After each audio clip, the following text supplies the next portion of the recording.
Shalom Aleichem, bienvenidos a la última emisión de la cuarta temporada de I Stand With Israel.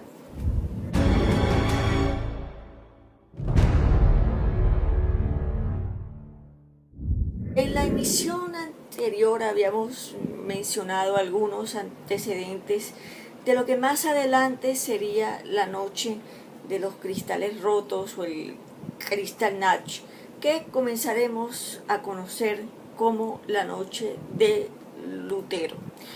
Habíamos mencionado cómo había sido la influencia de la filosofía luterana, no solo en el Kristallnacht, sino también en la Shoah.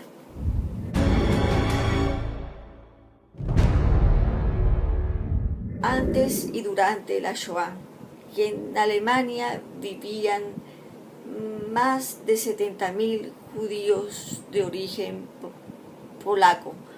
Cuando Alemania se anexiona a Austria, el gobierno polaco dictó una ley determinando que todos aquellos judíos polacos que llevaran viviendo más de 5 años fuera de sus fronteras se les retiraría automáticamente la nacionalidad polaca. Los judíos polacos residentes en Alemania se encontraba la familia Greenspan.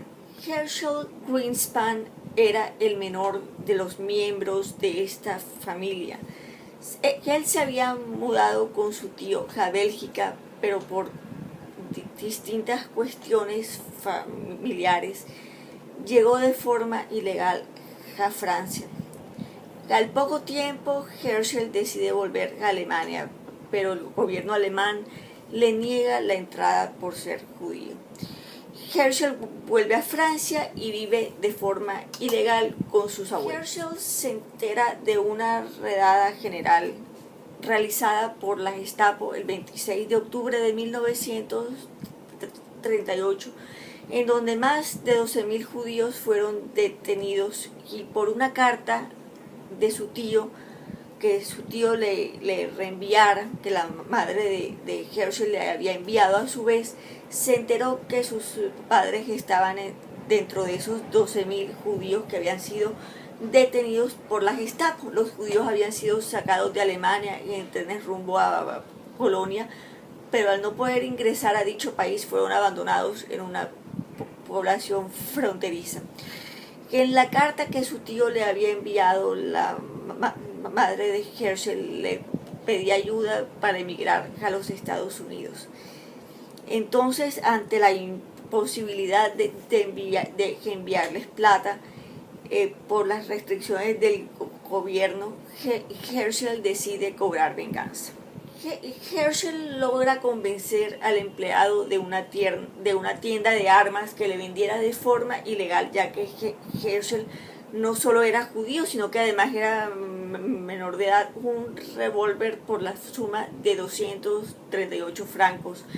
Luego de cargar el arma, se encaminó hacia la embajada de Alemania en París e hirió de gravedad a Ernest von Rath, el secretario personal del embajador. Herschel fue arrestado por la policía francesa. Las autoridades, por tratarse de un judío, ocultaron el móvil real del asesinato. Ernest von Rath murió varios días después tras el descubrimiento de su homosexualismo, del homosexualismo del ciudadano alemán. Herschel fue acusado de haberlo asesinado cuando presuntamente von Rath se había negado a tener relaciones sexuales con él.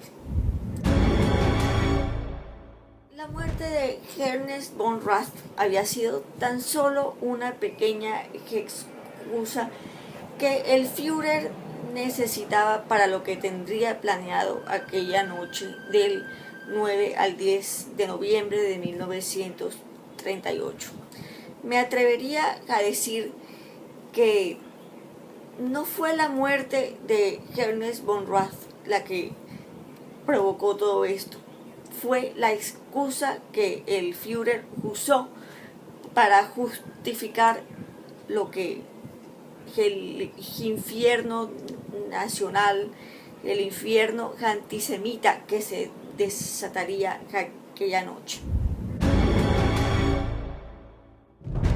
Aquella noche los nazis vestidos de civiles asesinaron a una gran cantidad de judíos, quemaron la totalidad de las sinagogas de Alemania, además de casas, negocios que no solamente fueron destruidos, sino también saqueados. De lo que muchos puedan pensar durante la noche de los cristales rotos o durante la noche del Lutero, no fueron solamente daños materiales, sino vidas humanas.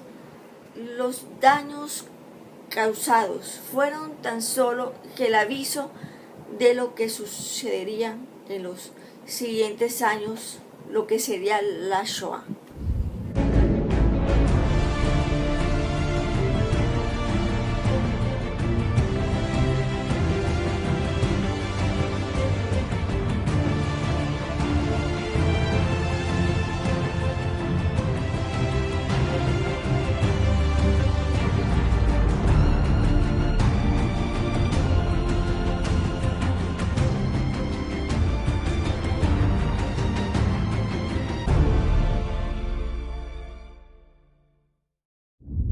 Los 30.000 judíos que fueron deportados luego de sufrir las persecuciones por las juventudes hitlerianas y por las SS fueron llevados durante el Kristallnacht a los campos de concentración y nunca más regresaron con vida. Muchos judíos fueron sacados a la fuerza de sus hogares, fueron sacados a sí mismos de los centros de oración, fueron exhibidos y humillados.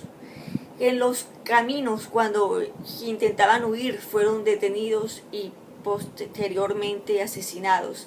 96 judíos murieron cuando fueron arrestados en los caminos cuando intentaban huir. Los cementerios judíos fueron profanados. Los nazis no respetaron ni siquiera eso, no respetaron tampoco a los muertos de los judíos. Indudablemente los niños también fueron víctimas, ya que sufrieron vejaciones. 13 de ellos fueron asesinados. Al final de la Shoah, 1.500.000 niños fueron asesinados por los nazis. La noche de los cristales rotos, o el Kristallnacht, fue indudablemente el preludio de lo que sería la Shoah. Fue el comienzo de lo que sería el exterminio sistemático, el genocidio de los judíos europeos. De esta forma llegamos al final de una emisión más, de una temporada más de I Stand With Israel. I'm feeling easy, the ocean breeze, babe, carrying me, I'm